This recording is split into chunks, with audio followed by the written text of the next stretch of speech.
مفیدتر از آش شلغم واسه زمستون و سرماخوردگی پیدا نمی‌کنید. با اکوکوک همراه باشید. 1 لیوان بلغور جو، نصف پیمانه برنج، نصف پیمانه عدس بشورید و داخل قابلمه بریزید. به مقدار کافی آب بریزید و بذارید بپزه. «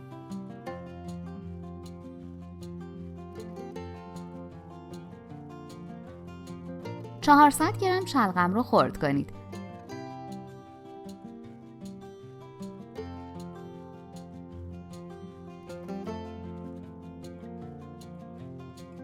بعد از پخته شدن حبوبات اضافه کنید.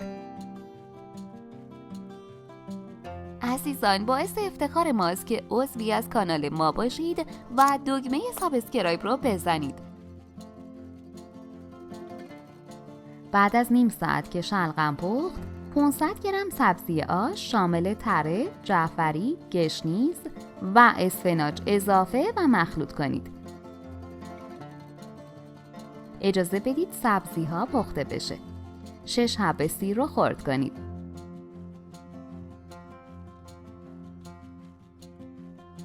داخل تابه با روغن تفت بدید.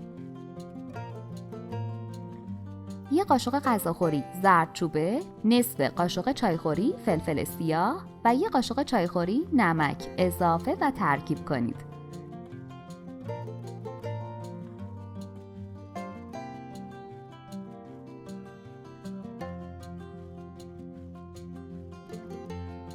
یک قاشق غذاخوری نعنا خشک بریزید و هم بزنید و بعد به آش اضافه کنید.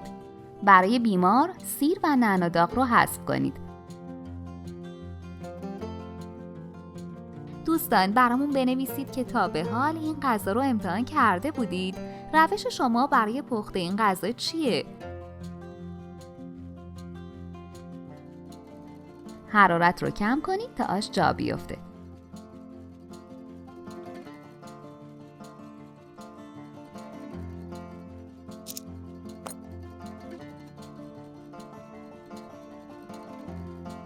در آخر 2 قاشق سرپر کشک بریزید و نمک غذا رو تنظیم کنید.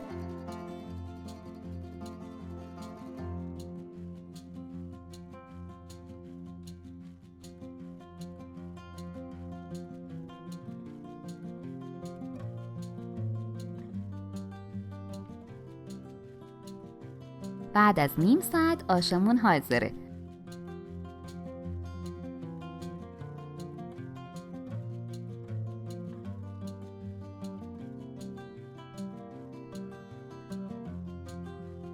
داخل کاسه بکشید و تزیین کنید.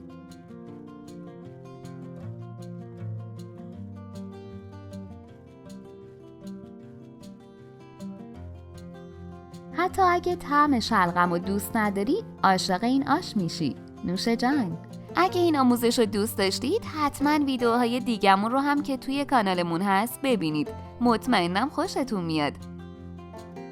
لطفاً برای حمایت از ما لایک و سابسکرایب رو فراموش نکنید.